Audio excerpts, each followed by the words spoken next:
నువ్వెందుకు బాధపడుతుంది ఇక్కడ చూసి అందరూ మగాలు ఆలోచిస్తుంది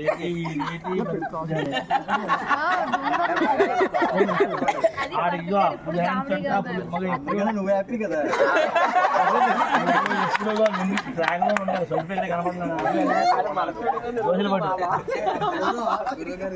చెప్పండి అరుంధతి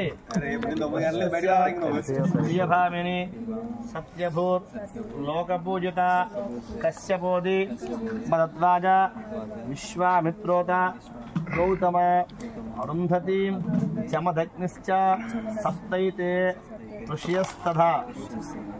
అరుంధతి నక్షత్రం వశిష్ఠ మహాముని భార్య, సప్త ఋషులు 7 ఈవిడితో కలిపి 8 మంది. ఈ యొక్క వివాహ విషయంలో కొన్ని యుగాల క్రితం వశిష్ఠ మహాముని గౌతమ మహాముని కూడా భూలోకంలో కొన్ని యుగాలుండి ఇంకా స్వర్గానికి వెళ్ళే టైంలో ఒక బోయేవాడి ఇంట్లో భోజనం చేసిన తర్వాత ఏం కావాలన్నా కోరి సప్త ఋషులు 7 ఈవిడితో కలిపి అరుంధతి 8 మంది కూడా ఈ యొక్క వివాహ విషయంలో ఆవిడని స్మరిస్తే సౌభాగ్యానికి సంతానానికి లోడున్నది కాబట్టి ఈ యొక్క అరుంధతి నక్షత్రం చూపెడతారు. అరుంధతి నక్షత్రం కూడా ఎప్పుడు కూడా ఆరుతూ వెలుగుతూ బాగా అన్ని చోట్ల తిరుగుతూ ఉంటుంది.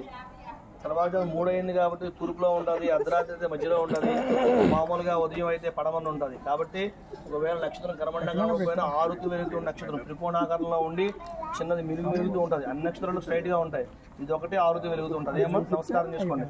ఈ నీళ్ళు ఇది 10 నక్షత్రం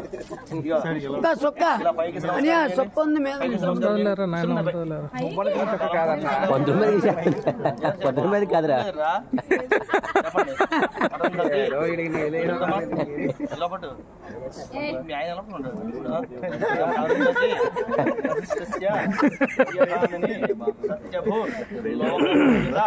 కశ్యపోది భరద్వాజ విశ్వామిత్రోత గౌతమ. మరి పైకి అది మళ్ళీ చెప్పండి. అరుంధతి లోక పూజిత. ఇది కింద దారిపోయండి, నమస్కారం చేసుకోండి. కశ్య భరద్వాజ నమస్కారం చేయండి, పైకి స్ట్రైట్ గా నమస్కారం చేయండి. అన్నం పెడరా